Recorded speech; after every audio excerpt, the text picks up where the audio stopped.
Fala pessoal, tudo bem? Vamos para a nossa aula de futebol. Essa é a aula de número 39. Eu sou o André, professor de futebol da Secretaria Municipal de Esportes de Ubatuba. E a aula de hoje é sobre jogadores estrangeiros que marcaram época e que fizeram história no futebol brasileiro. E é também um passeio virtual no país de origem desses jogadores. Vamos conhecer um pouco do país de origem desses jogadores estrangeiros que fizeram história no futebol brasileiro. Muito bem.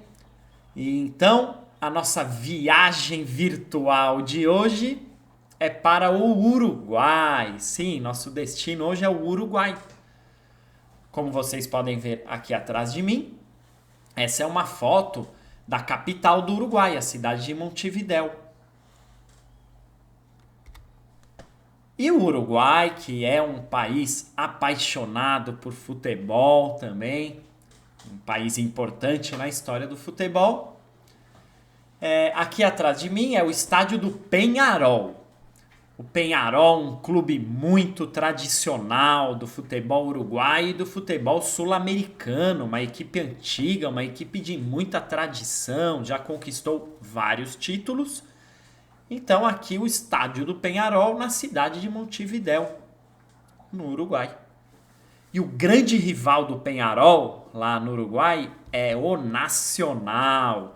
O Nacional do Uruguai é outra equipe de muita tradição, outra equipe antiga e importante, não só no futebol uruguai, mas no futebol sul-americano. E olha que bela imagem aqui atrás de mim, o estádio do Nacional em dia de jogo, casa cheia, estádio lotado para acompanhar mais uma partida do Nacional, o povo uruguaio que é tão apaixonado por futebol. Tá legal, vamos conhecer um pouco, algumas informações sobre o Uruguai. A capital é Montevidéu. A população do país é de aproximadamente 3 milhões e 500 mil pessoas.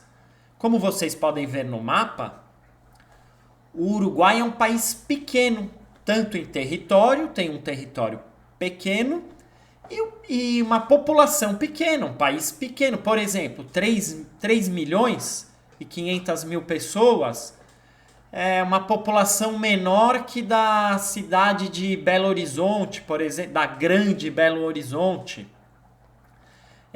que São Paulo nem se fala. Então, quantos uruguais cabem na cidade de São Paulo, por exemplo? Na cidade de Belo Horizonte, as cidades ao redor, na região metropolitana de Belo Horizonte, só para dar um exemplo, temos aproximadamente 5 milhões de pessoas, quer dizer, maior que toda a população do Uruguai. E metade da população do Uruguai vive em Montevidéu, na capital. Olha que interessante, praticamente a metade da população do país vive em apenas uma cidade.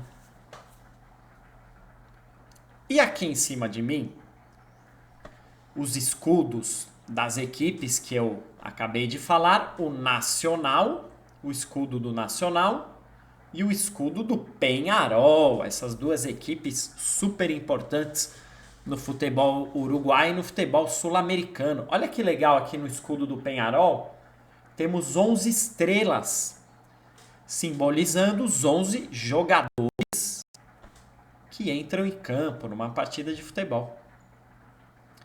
Muito bem, então vamos falar agora sobre jogadores uruguaios que marcaram história no futebol brasileiro. É isso aí, o primeiro jogador de hoje. Calma aí, rapidinho. O primeiro jogador de hoje é o Pedro Rocha. O Pedro Rocha, que é um ídolo do São Paulo Futebol Clube. Olha ele aqui com a camisa tricolor. O Pedro Rocha marcou época no São Paulo. Então vamos lá, conhecer um pouco da história desse jogador. Ele chegou ao São Paulo em 1970, logo após o título do Campeonato Paulista de 70, tirou o São Paulo da fila, e jogou no tricolor até o ano de 1978. Bom, ele foi campeão paulista em 1971 e em 75. E olha que dado interessante, o Pedro Rocha foi artilheiro do Campeonato Brasileiro de 1972 ao lado do Dario do Atlético Mineiro, e ele é o primeiro jogador estrangeiro a ser artilheiro do Campeonato Brasileiro.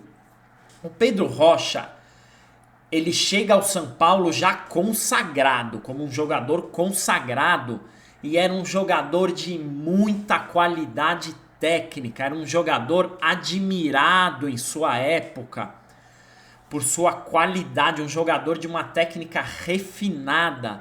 Para vocês terem uma ideia da qualidade desse jogador, ele disputou 4 Copas do Mundo e até hoje é o único jogador uruguaio a ter participado de 4 Copas do Mundo. Então a gente pode ter ideia da qualidade técnica desse jogador. Muito bem, aqui no Brasil ele jogou também no Coritiba e no Palmeiras, mas marcou história no São Paulo. É um ídolo da torcida do São Paulo e está na história do clube. Muito bem, o próximo jogador uruguaio também marcou história no São Paulo Futebol Clube. O lateral direito Pablo Forlán. Ele que também chegou ao São Paulo em 1970, assim como o Pedro Rocha. Permaneceu no tricolor até 75. Foi campeão paulista em 70, 71 e 75. E era um lateral direito de muita raça. A gente sabe que é marca do futebol uruguaio, é marca do jogador uruguaio a raça, a garra. E o Pablo Forlán contagiava o time, contagiava os companheiros de equipe com a sua disposição. Jogador raçudo, que a gente chama no futebol. Era um lateral que apoiava o ataque, mas que marcava muito. Tanto que o jogador Ney, o Ney era ponta esquerda do Palmeiras nessa época e jogou várias vezes contra o Forlán e chamava o Forlán de o rei da pancada. Que a gente sabe que o jogador uruguaio marca duro. No Brasil, Pablo Forlán jogou também no Cruzeiro, mas marcou época mesmo no São Paulo. E aqui em cima, ó, o Pablo Forlán hoje em dia, e ele é pai do Diego Forlán, jogador uruguaio de muita qualidade também.